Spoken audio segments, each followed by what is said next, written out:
എന്താ ഇവിടെ സംഭവം? ദാസും മോളും കണ്ണുരൊപ്പിയാണല്ലോ പോകുന്നത്. ആ അത് സന്തോഷം കൊണ്ടാ.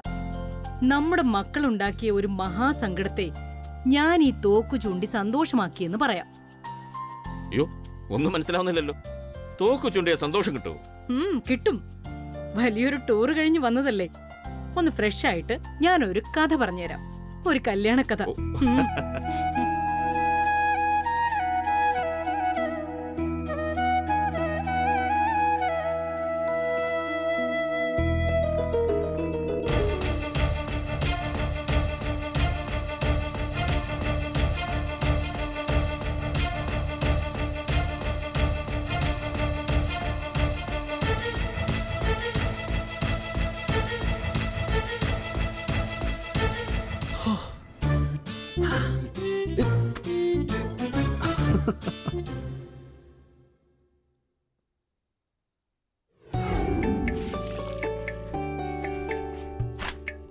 The braids not be vertical. The braids not be vertical. The braids not be vertical. Parallax removal may not be perfect. Parallax removal may not be perfect. Parallax removal may not be perfect. Place the convex lens on the plane mirror. ദാസേട്ടാ,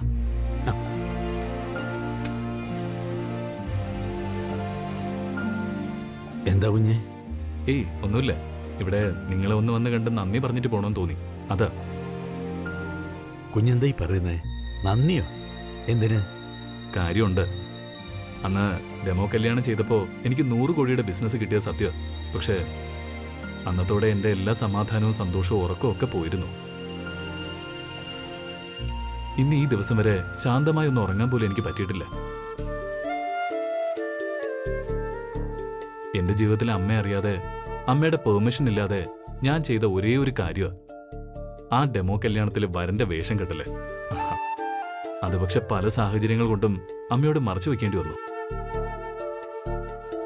അന്നു മുതൽ ഇന്ന് വരെ അമ്മയുടെ കയ്യിൽ നിന്നൊരു സത്യം മറയ്ക്കുന്നല്ലോ എന്നോർത്ത് കുറ്റബോധം കൊണ്ട് ഉരുകി നടക്കുമായിരുന്നു ഞാൻ. അമ്മയുടെ മുഖത്ത് നോക്കി സംസാരിക്കാൻ പോലും കഴിയാതെ നരകവേദന. ഇന്ന് നേരിട്ട് വന്ന് ദാസേട്ടൻ അമ്മയോടെല്ലാം പറഞ്ഞപ്പോ എന്റെ ടെൻഷനെല്ലാം അലിഞ്ഞില്ലാതായി.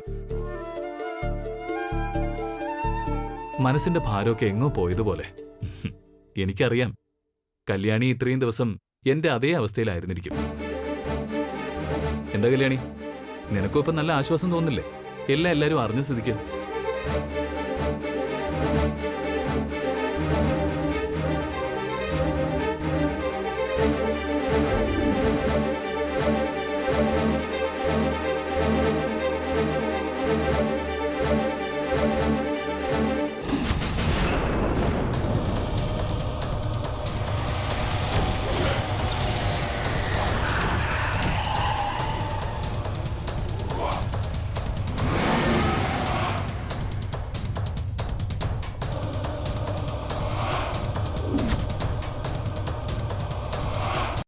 ശരിയാ, എന്റെ മനസ്സിനും ഇപ്പോഴാ സമാധാനം കിട്ടിയത്.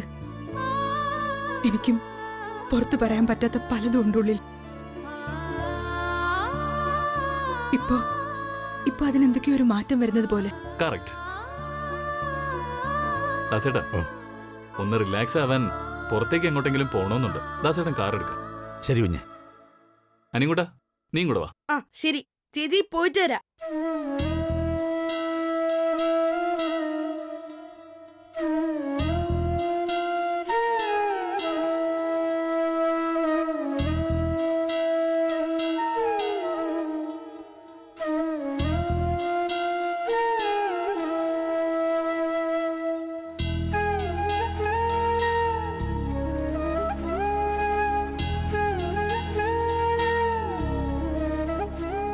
മനസ്സിന് സമാധാനം കിട്ടിയെന്നാ വല്യകുഞ്ഞ് ചോദിച്ചത്. വല്യകുഞ്ഞ് കെട്ടിയ താലി ഇങ്ങനെ കഴുത്തിൽ ഒളിപ്പിച്ചിട്ടുകൊണ്ട് മനസ്സിൽ ഭാരം ചുമന്ന് നിൽക്കുകയാണെന്ന് ഞാൻ എങ്ങനെ പറയും? പറ്റില്ല, എനിക്ക് പറ്റുന്നില്ല.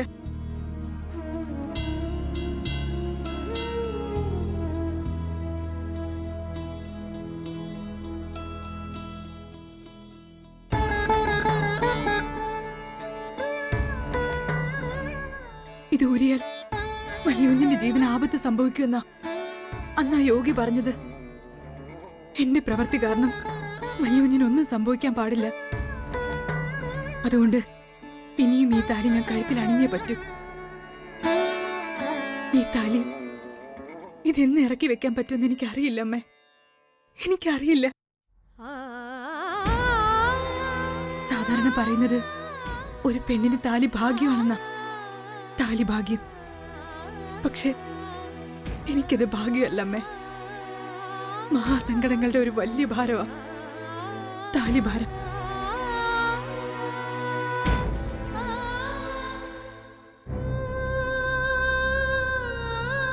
ഇതിനി ഞാൻ ചുമന്നേ പറ്റൂ. ചുമക്കും ഞാൻ. അമ്മ അമ്മ എന്നോട് ക്ഷമിക്കും.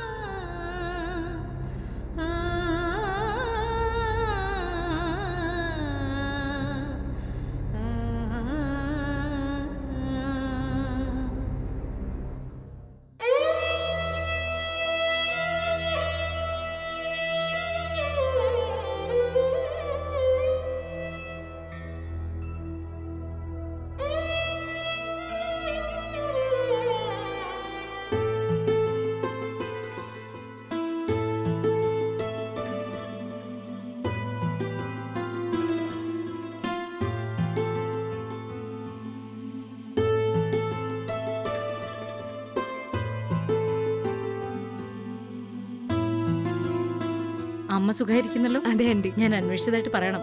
ഉറപ്പായിട്ടും പറയാം. ഗുഡ് മോർണിംഗ് അച്ഛാ. ഗുഡ് മോർണിംഗ് അമ്മേ. Good morning. Morning. Hi Anand, good morning. Priyanka പറ്റി? ഞാൻ ഇപ്പൊ എത്തിയതേ ഉള്ളൂ. ആനന്ദ് ഓഫീസിൽ പോകാൻ ഇറങ്ങിയല്ലേ? അമ്മേ, ഇന്ന് ഇൻവെസ്റ്റേഴ്സ് മീറ്റിംഗ് വിളിക്കുക. ആ, ഓർമ്മയുണ്ട്. ഇത് റൊട്ടീനല്ലേ. ബിസിനസ് ഡെവലപ്മെന്റിന് ഇൻവെസ്റ്റേഴ്സ് മീറ്റിംഗ് അത്യാവശ്യമോ? മിനിമം ക്വാർട്ടറിലെങ്കിലും നമ്മളത് കൂടുന്നുണ്ടല്ലേ? അതെ അഖിലേ, ഇത് ഈ വർഷം ആദ്യത്തേതാ.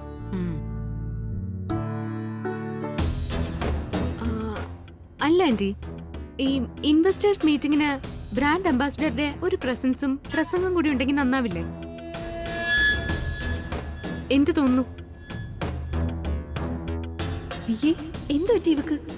ആവശ്യമില്ലാതെ ഈ അടുക്കളക്കാരി ഇതിലൊക്കെ വലിച്ചിടേണ്ട വല്ല കാര്യമുണ്ടോ? ഛേ, വന്നതും നിന്നതും എല്ലാം ഒരേ കണക്കാണല്ലോ. യെസ്, അതൊരു നല്ല ഐഡിയ ആണല്ലോ. ആനന്ദ, വാട്ട് ഡു യു തിങ്ക്? അതെ, നന്നായിരിക്കും അമ്മേ. അങ്ങനെയാണെങ്കിൽ ഇൻവെസ്റ്റേഴ്സ് മീറ്റിംഗിൽ ബ്രാൻഡ് അംബാസിഡർ കൂടി പങ്കെടുക്കട്ടെ. ഞാൻ കല്യാണിക്ക് എങ്ങനെ പ്രസംഗിക്കണമെന്ന് പോയിന്റ്സ് പറഞ്ഞു കൊടുക്കാം. That's good. പക്ഷേ ആനന്ദ്, കല്യാണിയെ കൊണ്ട് ഇൻവെസ്റ്റേഴ്സ് മീറ്റിംഗിലെ മലയാളത്തിലൊന്നും പ്രസംഗിപ്പിക്കരുത്. അത് നാണക്കേടാ. നല്ല സ്റ്റൈലൻ ഇംഗ്ലീഷിൽ വേണം ബ്രാൻഡ് അംബാസിഡർ പ്രസംഗിക്കാൻ. അമ്പടി ഭയങ്കരി. അപ്പൊ അതാണ് കാര്യം. കൊള്ളാം. എന്താണെന്നേ ആലോചിക്കുന്നേ? ഞാൻ റോങ് ആയിട്ട് വല്ലതും പറഞ്ഞോ? ഹേയ്, പ്രിയങ്ക പറഞ്ഞതൊരു നല്ല കാര്യമല്ലേ? പക്ഷെ ഒരു വില്ലേജ് ഗേളായ കല്യാണി എങ്ങനെ ഇംഗ്ലീഷിൽ സംസാരിക്കും? ഒരു കാര്യം ചെയ്യാം പ്രിയങ്ക, നീ തന്നെ മുൻകൈയെടുത്ത് ഒരു ബ്രാൻഡ് അംബാസിഡർ എങ്ങനെ നടക്കണം, എങ്ങനെ കാര്യങ്ങൾ പ്രസന്റ് ചെയ്യണം, എങ്ങനെ പ്രസംഗിക്കണം എന്നൊക്കെ കല്യാണിക്ക് പഠിപ്പിച്ചു കൊടുക്ക്. കറക്റ്റ്. ഇന്ന് പ്രിയങ്കയുടെ ട്രെയിനിങ്ങിൽ വേണം കല്യാണി ബ്രാൻഡ് അംബാസിഡറായി പെർഫോം ചെയ്യാൻ. എന്താ, നടക്കില്ലേ? നടക്കും അങ്കിൾ. ആന്റി പറഞ്ഞാ എനിക്ക് എതിർക്കാൻ പറ്റില്ലല്ലോ. കൽപ്പന കല്ലേ പിളർക്കുമെന്ന പ്രമാണം. തൃച്ചംബരത്തെ അഖിലാണ്ടേശ്വരി എന്റെ വുഡ്ബിയുടെ അമ്മ മാത്രമല്ല, ചിലപ്പോഴൊക്കെ എന്റെ ബോസും കൂടിയാ. എന്താജ്ഞാപിച്ചാലും ഈ മരുമകൾ അതനുസരിച്ചിരിക്കും. കല്യാണിക്ക് ഞാൻ തന്നെ ട്രെയിനിങ് കൊടുത്ത് ഉടൻ റെഡിയാക്കാം. ഗുഡ്. കമല മാഡം, കല്യാണിയെ വിളിക്ക്. ഓക്കെ.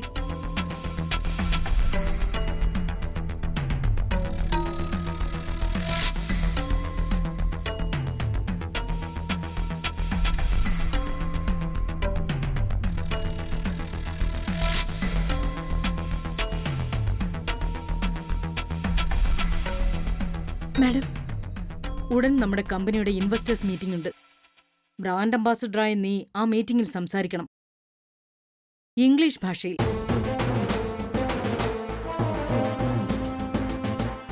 അയ്യോ, ഞാൻ ഇംഗ്ലീഷിൽ പ്രസംഗിക്കാനോ? അയ്യോ മാഡം, ഒന്നും പറയണ്ട. നിനക്ക് പറ്റും കല്യാണി. വെറുതെ എന്തിനാ ടെൻഷൻ അടിക്കുന്നത്? കല്യാണി പേടിക്കണ്ട. ലാംഗ്വേജിന് നീ അല്പം വീക്ക് ആയതുകൊണ്ട് പ്രിയങ്ക നിനക്കെല്ലാം പറഞ്ഞ് പഠിപ്പിച്ചു തന്ന് മീറ്റിംഗിന് റെഡിയാക്കും. എന്താ, അതിൽ ബുദ്ധിമുട്ടൊന്നുമില്ലല്ലോ? ധൈര്യമായി ഓക്കെ പറ കല്യാണി. ബാക്കിയൊക്കെ പ്രിയങ്ക നോക്കിക്കോളും. അപ്പോ alright Priyanka, now the responsibility is yours. മനസ്സിലായല്ലോ? ഡൺ. എന്നാ ഞാൻ ഇറങ്ങട്ടെ അമ്മ. ശരി.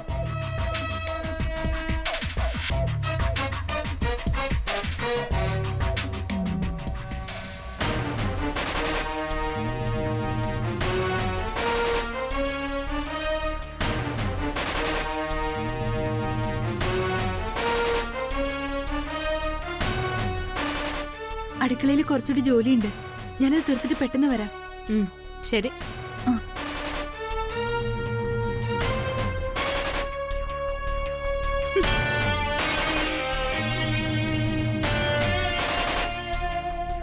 പ്രിയങ്കെ, അവളെ ഇവിടുന്ന് എങ്ങനെയും ഓടിക്കാൻ ഒരു മാർഗവും ഇല്ലല്ലോ എന്ന് ആലോചിച്ചിരിക്കുമ്പോഴാ ഇങ്ങനൊരു വഴി നീ കണ്ടുപിടിച്ച്. ഓ, നിന്നെ സമ്മതിച്ചിരിക്കുന്നു. ഐഡിയ യമണ്ട്. അത് ശരി തന്നെ ആന്റി. പക്ഷേ അവളെ എങ്ങനെ പുറത്താക്കണമെന്ന് ഊണിലും ഉറക്കത്തിലും ചിന്തിച്ചു നടക്കുന്ന എന്നോട് കല്യാണിയെ വളർത്തി വലുതാക്കാനുള്ള ഉത്തരവാദിത്വമാ അഖിലാന്റി ഏൽപ്പിച്ചത്. അതാകെ ഒരു കൺഫ്യൂഷൻ ഉണ്ടാക്കുന്നുണ്ട് എനിക്ക്. ആഹാ, അത് കൊള്ളാം. നിന്റെ സംസാരം കേട്ടാ നീ അവളെ അങ്ങ് വളർത്തി വലുതാക്കാൻ പോവെന്ന് തോന്നുന്നല്ലോ. അതേ, അവള് വളർന്നു വന്നാ എനിക്കല്ല, നിനക്കാ വലിയ നഷ്ടം സംഭവിക്കാൻ പോകുന്നത്. അത് ഓർത്താ നിനക്ക് കൊള്ളാം. അതെനിക്ക് നന്നായിട്ട് അറിയാം ആന്റി. അതാ ഈ വിഷയം എങ്ങനെ ഡീൽ ചെയ്യണമെന്ന് ഞാൻ ആലോചിക്കുന്നത്. ഡീൽ ചെയ്യാനാണോ പ്രയാസം? വേറെ സിമ്പിൾ. ഏതായാലും അവൾക്ക് ഇംഗ്ലീഷിലെ ABCD പോലെ എഴുതാൻ അറിയില്ല. നീ അവൾക്ക് പ്രസംഗം പഠിപ്പിച്ചു കൊടുക്കുമ്പോ ഇംഗ്ലീഷില് കുറെ മണ്ടത്തരം അങ്ങ് പഠിപ്പിച്ചു കൊടുക്കണം. ഇവളത് കാണാതെ പഠിച്ച് ഇൻവെസ്റ്റേഴ്സിന്റെ മുന്നിൽ പ്രസംഗിക്കും. പിന്നത്തെ പൂരം ഞാൻ പറയണ്ടല്ലോ. ഇൻവെസ്റ്റേഴ്സ് ഷെയറും പിൻവലിച്ച് അവരുടെ പാട്ടിന് പോവും. അതോടെ കല്യാണി പുറത്ത്, ബ്രാൻഡ് അംബാസിഡർ പദവിയും ഗോവിന്ദ. എങ്ങനെയുണ്ട് ഐഡിയ? സോറി, ഈ ഐഡിയ പഴഞ്ചനല്ലേ? മാത്രമല്ല, ഇംഗ്ലീഷിൽ മോശമായി പ്രസംഗിക്കുമ്പോ അത് ഞാൻ പറഞ്ഞ് പഠിപ്പിച്ചു കൊടുത്തതാണെന്ന് ആർക്കറിയാൻ വയ്യാത്തെ? ഒന്നാമത്തെ കാരണം, കല്യാണിക്ക് സ്വന്തമായി ഇംഗ്ലീഷ് അറിയില്ല. രണ്ടാമത്, അവൾക്ക് ഇംഗ്ലീഷ് പ്രസംഗം എഴുതി കൊടുക്കുന്നതും പരിശീലിപ്പിക്കുന്നതും ഞാൻ. അപ്പൊ പിന്നെ ഓ, അത് ശരിയാ. നീ പറഞ്ഞതാ കറക്റ്റ്. അവൾ ഇംഗ്ലീഷിൽ മോശമായിട്ട് സംസാരിച്ച ആനന്ദം അഖിലേച്ചിയോ ആദ്യം നിന്നെ തന്നെ സംശയിക്കും. ഞാൻ ആ കാര്യത്തെക്കുറിച്ച് ചിന്തിച്ചില്ല. എന്നാലേ ചിന്തിക്കണം. അല്ലെങ്കിൽ ഓരോ കാര്യം ചെയ്തു വെച്ചിട്ടും ആന്റി അഖിലാന്റിയുടെ മുന്നിൽ കിടന്ന് പതറുന്നത് പോലെ തല കുനിച്ച് നിൽക്കേണ്ടി വരും എനിക്ക്. ആന്റി, കള്ളന്റെ കയ്യിൽ താക്കോല് തന്ന പോലെയാ കാര്യം. ഇത് ഞാൻ ഡീൽ ചെയ്തോളാം. Aunty, you know something? ഇത്രയൊക്കെ പ്രശ്നങ്ങൾ ഉണ്ടായിട്ടും കല്യാണി ഇവിടെ ഈ തൃച്ചംബരത്ത് പിടിച്ചു നിൽക്കുന്നുവെങ്കിൽ അതിന്റെ കാരണം അവളുടെ വിൽ പവർ. അതുകൊണ്ട് ഇപ്പോൾ ഇവിടെ ഒരു സൈക്കോളജിക്കൽ മൂവ്മെന്റ് ആണ് ആവശ്യം. തൽക്കാലം ആന്റി ഗ്യാലറിയിൽ ഇരുന്ന് കളി കണ്ടോ. കളിക്കാനായി ഞാൻ അങ്ങോട്ട് ഇറങ്ങുവാ. ആന്റിയെ പോലെ ഇടയ്ക്കിടയ്ക്ക് സെൽഫ് ഗോൾ അടിക്കാനല്ല, കളിയെ മുഴുവനായി ഒന്ന് ജയിപ്പിക്കാൻ. ഓ, എന്നാ നടക്കട്ടെ. ഏതായാലും ജയിച്ചു കണ്ടാ മതി. പക്ഷേ വെറുതെ നിലം തൊടാതെ അങ്ങോട്ടും ഇങ്ങോട്ടും ഓടിയാ പോരാ, ഗോളടിക്കണം. ഇപ്പോഴേ പറഞ്ഞില്ലെന്ന് വേണ്ട, കല്യാണി ഒരു സാധാരണ ജോലിക്കാരിയല്ല, ഒരു സംഭവം.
എന്താ മണം? കല്യാണി, പാചകക്കലയിൽ നീ ആരെയും വെല്ലും. ഞാനിവിടെ വന്നപ്പോഴേ കേട്ടതാ നിന്റെ പാചകത്തെ പറ്റി. ടേസ്റ്റ് നോക്കട്ടെ.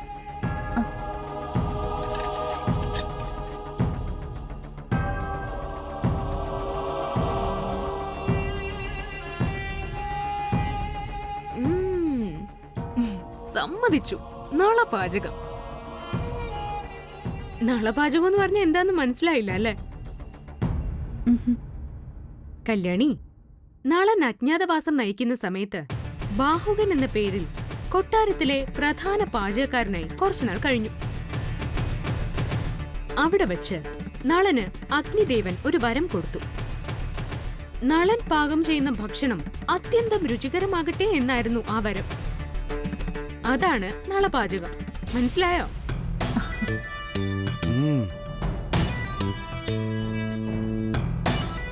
ആ, തൽക്കാലം ഇന്നത്തെ പാചകമൊക്കെ മതി. നീ വന്നേ. അയ്യോ, എങ്ങോട്ടാ മാഡം?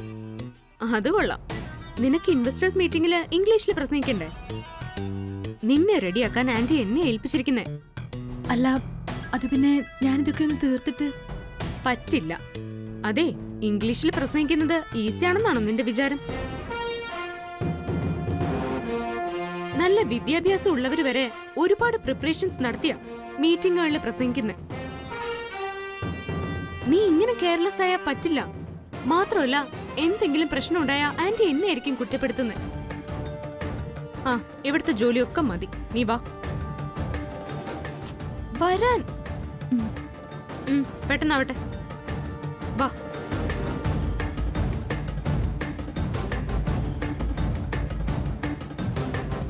ആ, ഇവിടുത്തെ ജോലിയൊക്കെ മതി. നീ വാ. വരാൻ. പെട്ടെന്നാവട്ടെ. വാ.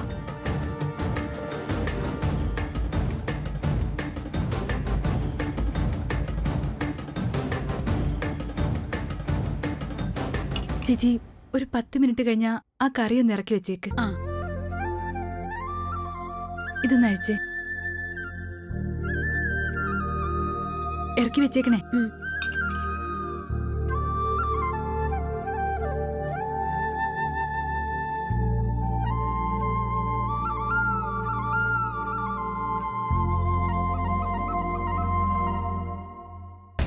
നീ ബ്രാൻഡ് അംബാസിഡർ ആയതുകൊണ്ട് തന്നെ നിന്റെ ഇംഗ്ലീഷ് പ്രൊനൗൺസിയേഷൻ സ്റ്റൈലായിരിക്കണം. അമേരിക്കൻ ഇംഗ്ലീഷ്, യൂറോപ്യൻ ഇംഗ്ലീഷ്, അങ്ങനെ ഓരോ നാട്ടിലും ഓരോരോ സ്റ്റൈലിലാണ് ഇംഗ്ലീഷ് പറയുന്നത്. ഇന്ത്യൻ ഇംഗ്ലീഷ് എന്നൊരു രീതി ഉണ്ടെന്ന് പറയാം. പറയുന്നതിലെ വ്യക്തത, അതാ സാധാരണ നമ്മൾ ഫോളോ ചെയ്യുന്നത്.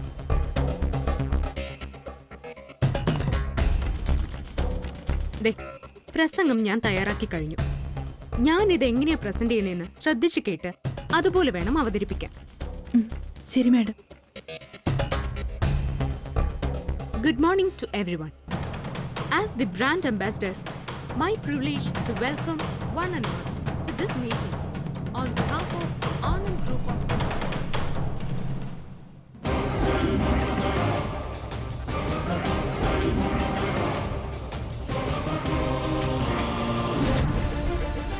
കല്യാണി, തെറ്റിയാലും കുഴപ്പമില്ല, സംസാരിക്ക. കല്യാണി, നീ ഇപ്പൊ സംസാരിച്ചില്ലെങ്കിൽ ക്ലയൻസിന്റെ മുന്നിൽ ബ്രോയുടെ മാനം പോകും. പ്ലീസ് കല്യാണി, സംസാരിക്കേ.